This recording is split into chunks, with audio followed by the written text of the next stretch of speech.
আসসালামু আলাইকুম। আইপিএলের দ্বিতীয় কোয়ালিফায়ার গুরুত্বপূর্ণ ম্যাচে রাজস্থান রয়্যালকে হারিয়ে ফাইনালে উঠে গিয়েছে সানরাইজার্স হায়দ্রাবাদ।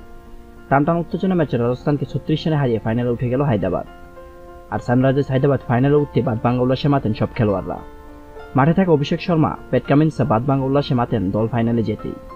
সেই সাথে হায়দ্রাবাদের দর্শকরা বেশ উল্লাসে মেতে ওঠেন প্রিয় দলটিকে ফাইনালে যেতে দেখে। এদিন সবথেকে বেশি খুশি হন হায়দ্রাবাদের মালিক কাব্য মারান। হায়দ্রাবাদ ম্যাচ জিততেই আনন্দ উল্লাসে গ্যালারি মাতিয়ে রাখেন। ম্যাচ জয় দেখা মাত্রই নিজের আসন ছেড়ে উপরে ছুটে যান তার বাবার কাছে। সেখানে গিয়ে বাবাকে জড়িয়ে ধরেন। এতটাই খুশি হয়েছিলেন যে তিনি সেটা তার বাবাকে বোঝাতে পারছিলেন না। পরবর্তীতে পাশে থাকা সব সতীর্থদের সাথে হাত মিলান। কাব্য মারান যখন দেখলেন তার দলের জয় প্রায় নিশ্চিত হয়ে গিয়েছে, তখন থেকে উল্লাস শুরু করে দেন। পরে যখন হায়দ্রাবাদ ফাইনালে উঠে যায় তখন আরও বেশি বাদভাঙ্গা উল্লাস করতে থাকেন। এক প্রকার নিজেকে ধরে রাখতে না পেরে পাগলাটে উদযাপন শুরু করে দেন কাব্য মারান। কাব্য মারান এমন উদযাপন মাঠে থেকে হায়দ্রাবাদের খেলোয়াড়রা বেশ উপভোগ করছিলেন। সেই সাথে দর্শকরা কাব্য মারানের উল্লাস দেখে বেশ মুগ্ধ হয়ে যান। গোটা বিশ্বে কাব্য মারানের এমন উদযাপন সবার বেশ নজর কেড়েছে। কাব্য মারানের বাবা নিজেও মেয়ের এমন খুশি দেখে বেশ অবাক ও খুশি হয়ে যান। সব মিলে সানরাইজার্স হায়দ্রাবাদ ফাইনালে যেতেই সবাই বেশ উল্লাস করেন।